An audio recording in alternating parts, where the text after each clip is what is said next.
श्री कृष्ण जी कहते हैं,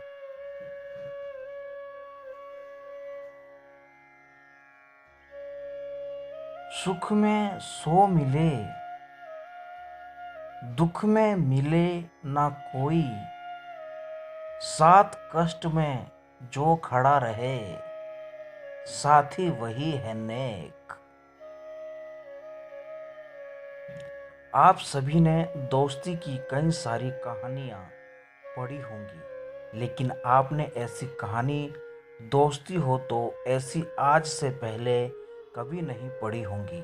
ये कहानी सीधे आपके दिल को छू लेंगी। इस कहानी को पढ़ने के बाद आपको अपने पुराने दोस्तों की याद जरूर आएगी। एक लड़का एक दिन अचानक से अपने दोस्त के घर पर गया। उसके दोस्त ने जैसे ही दरवाज़ा खोला तो उसने देखा कि दस्तक देने वाले उसके दोस्त के चेहरे पर साफ उदासी छाई हुई है और उसका दोस्त काफ़ी दुखी लग रहा है।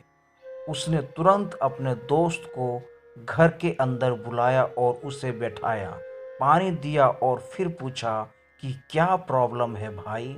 उसका दोस्त हिचकिचाते हुए बोला कि उसके ऊपर 7 लाख का कर्ज है जो उसे जल्द से जल्द देना होगा, वरना उसको उसी के घर से निकाल दिया जाएगा। उसके दोस्त ने उससे कहा, अगर हो सके तो तुम मुझे वह पैसे दो, मैं तुम्हें थोड़े थोड़े करके लौटा दूंगा। दोस्त ने अपने दुखी दोस्त को आश्वासन देते हुए कहा कि तुम डरो मत, मैं अभी कुछ तुम्हारे लिए करता हूँ। उसने अपनी बीबी को दूसरे रूम में बुलाया और उसे कहा कि उसके पास जितना भी कीमती सामान है वो उसे दे दे।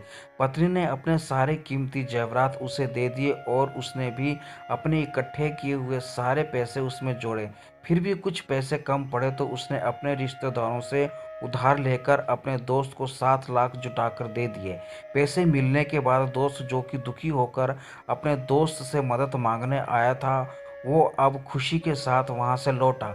किंतु जिस दोस्त ने उसे मदद की थी वो उसके जाने के बाद फूट फूट कर रोने लगा।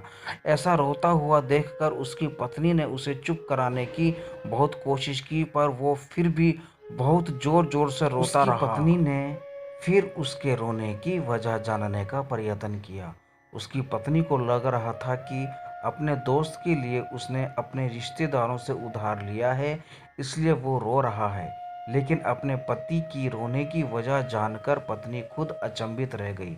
उसके पति ने उससे कहा कि मैं एक अच्छा दोस्त बिल्कुल नहीं हूँ, क्योंकि मेरा दोस्त इतने कष्ट में था और मुझे पता भी नहीं था। अगर वो मेरे घर पर मदद मांगने नहीं आता तो मुझे कभी भी पता नहीं चलता कि वो इतना दुखी है। दोस्ती कोई जताने वाली नहीं बल्कि निभाने वाली चीज़ होती है। इस कहानी को पढ़ने के बाद आपके ये अच्छे से समझ में आ गया होगा कि एक दोस्त के अपने दूसरे दोस्त के प्रति कैसे विचार होने चाहिए।